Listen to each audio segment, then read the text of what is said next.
Ассалаумағалейкум достар, сіздермен бірге қазақ тіліндегі спорт жайлы YouTube арна ERA-X. Видеоны көрместен бұрын видеоға лайк басып арнаға тіркеліп қойыңыздар, ал біз бастаймыз. Мықтылардан үйрену керек. Қазақстандық боксшы Канело мен спаррингтер видеосын көрсетті.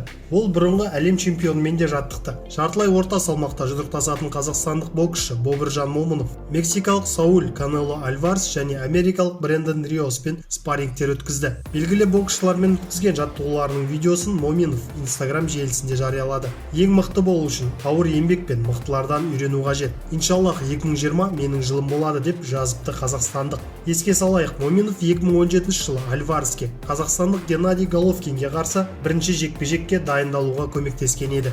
3 титулы бар жеңілмеген қазақстандық боксшы ақш-та жұдырықтасу ұсынысын алды. Боксшы командасы тағы 2 мүмкіндікті қарастырып отыр. Жартылай орта салмақта өнер көрсететін қазақстандық боксшы Нұрсұлтан Жанабаев келесі жекпе-жегін ақш-та өткізуі мүмкін. Сонымен қоса, Жанабаевқа Испания және Ресейде жұдырықтасу ұсынылған. Айта кетейік, оның алдында супер орта салмақта өнер көрсететін Айдос Ербосынұлына да тура осындай ұсыныс жасалған. Жеңілмеген қазақ боксшыға WBC, WBA және WBO титулдарын қорғаудың 3 жолы ұсынылды. 26 жастағы Жанабаев соңғы рет 14 тамыз Сиднейде жергілікті боксшы Стив Гагоны жеңіп WBA Intercontinental, WBO Oriental және IBF Pan Pacific титулдарын иеленген. Жанбаев Алматы маңындағы Айба бокс академиясына жаттығуын бастап кетті.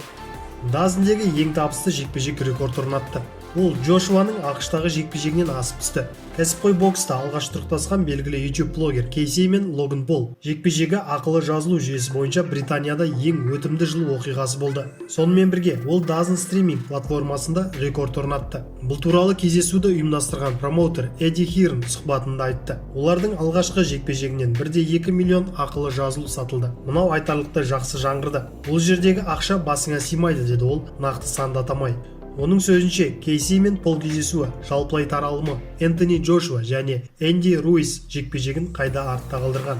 Ал ютуберлер жекпе-жегі 2 есе төмен бағада сатылған. Бұл жігіттердің көрермендері қандай екенін білмейсіздер. Олар боксты жаңа деңгейге көтерді. Бұл спорт жаңа аумақтар, әлеуметтік топтар мен нарықтарға жетті, деді Хирн. Нокаутқа түсіретіні сөзсіз. Әйгілі бапкер Головкин Канело жекпе-жегі жайлы. Бапкер Голден Боймен келісімшартта. Белгілі Мексика-америкалық бапкер Хойл Диас, қазақстандық Геннадий Головкин, Сауль Канело Альварес арасындағы 3-ші жекпе-жекке қатысты пікірін айтты. Канело Головкинмен тағы бір жұдырықтасу керек. Мұндай мүмкіндік бар. Ал келесі жекпе-жекте Канело оны нокаутқа түсіретініне сенімдімін. Головкиннің Деревянчикпен соңғы кездесуін көрдім. Шынын айтқанда, ол жеңді деп ойламаймын.